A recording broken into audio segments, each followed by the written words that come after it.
بسم اللہ الرحمن الرحیم۔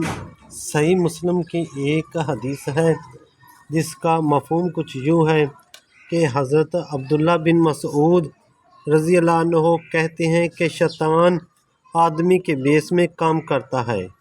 وہ لوگوں کے پاس آ کر جھوٹی باتیں بیان کرتا ہے، پھر لوگ جدا ہو جاتے ہیں، یعنی مجلس ختم ہو جاتی ہے اور لوگ منتشر ہو جاتے ہیں، تو ان میں سے ایک آدمی کہتا ہے کہ میں نے یہ بات ایک آدمی سے سنی ہے جس کا چہرہ تو پہچانتا ہوں لیکن نام نہیں جانتا۔